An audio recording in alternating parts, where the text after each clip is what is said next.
Friends, welcome to my channel. तो आज के क्लास में हम लोग पढ़ने वाले हैं मेंडल के नियम या आनुवंशिकता के नियम। तो मेंडल के आनुवंशिकता के 3 नियम होते हैं। पहला है आपका प्रभाविता का नियम। यहाँ पे थोड़ा सा समझ लीजिए, जब मेंडल ने मोनो हाइब्रिडाइजेशन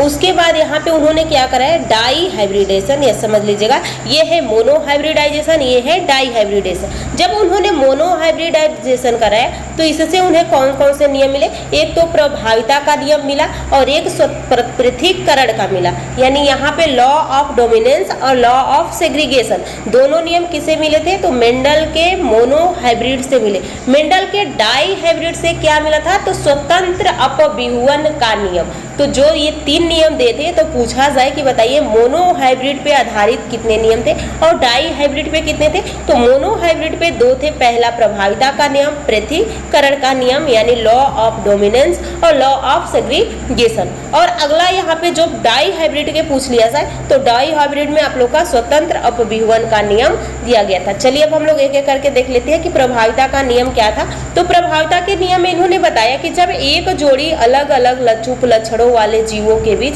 संकरण कराया जाता है तो प्रथम पीढ़ी में केवल प्रभावी लक्षण दिखाई देते हैं, इसे ही प्रभाविता का नियम कहते हैं। जैसे कि यहाँ पे आप देख सकते हैं कि जब उन्होंने शुद्ध लंबा लिया और शुद्ध बावना लिया, जब इनके बीच यहाँ से गैमिट कैपिटल टी यानी यहाँ से गैमिट कैसा मिला, देखिए जब उन्होंने शुद्ध लंबा शुद्ध बावना लिया तो यहाँ से कैपिटल टी, यहाँ से स्मॉल टी, इसके बीच जब उन्होंने निषेचन कराया तो यहाँ पे कैपिटल टी स्मॉल टी, यानी ये कैसी संतानें थी? संकर थी।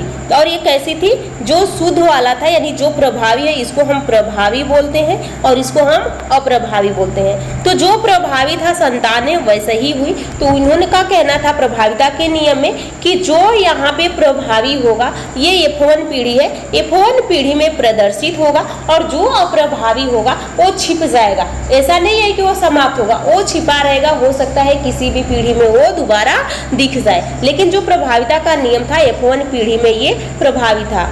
आगे देखिए, इसमें अगला देखिए यहाँ पे पृथक्करण का नियम देखिए।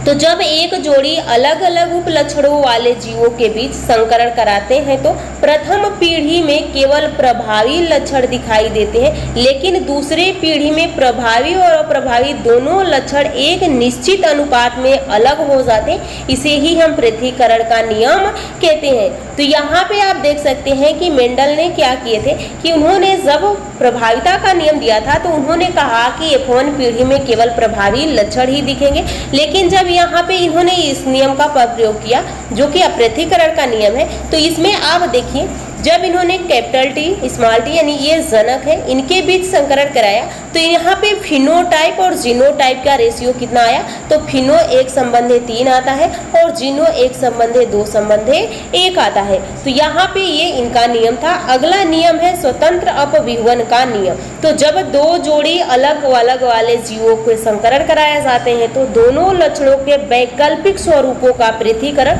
स्वतंत्र रूप से होता है, अर्थात एक लक्षण की वंशागति दूसरे लक्षण की वंशागति को प्रभावित नहीं करती है। यानी यहाँ पे कोई किसी से मतलब नहीं रहता है, दोनों अपना अलग अलग अपना पावर दिखाते रहते हैं, यानी कोई किसी को प्रभावित नहीं करता है। यानी स्वतंत्र का मतलब कि वो लक्षण क्या होते हैं? स्वतंत्र होते हैं अपने लक्षण को प्रदर्शित करने के लिए। ऐसा नहीं है कि पहला लक्षण दूसरे लक्षण को दबा दे या दूसरा लक्षण पहले लक्षण को दबा दे।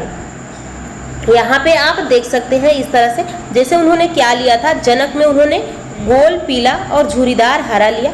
यहाँ से जो गैमिट्स बनी थी यहाँ पे आप देख सकते हैं F1 पीढ़ी में ये संतानें आई थी। तो यहाँ पे जब इन्होंने निषेचन कराया तो यहाँ पे देखिए फिनोटाइप का रेशियो क्या आया था? तो फिनोटाइप का रेशियो 9:3:1 आया था और जीनोटाइप का यहाँ पे 1:2:1:2 4 2:1:2:1 आया था, यानी जीनोटाइप फिनोटाइप का ये रेशियो था। इसमें जब इन्होंने 2 लक्षण लिया, देखिए यहाँ पे जब इन्होंने ये गोल पीले या झुरीदार हरा लिया तो ये कोई किसी पे प्रभावी नहीं हुआ, दोनों अपना स्वतंत्र रूप से अगले आने वाली पीढ़ी में प्रदर्शित हो गए थे। तो ये मेंडल के तीनों नियम थे जो कि आपको समझ में आ गया होगा। ऐसे ही वीडियो पाने के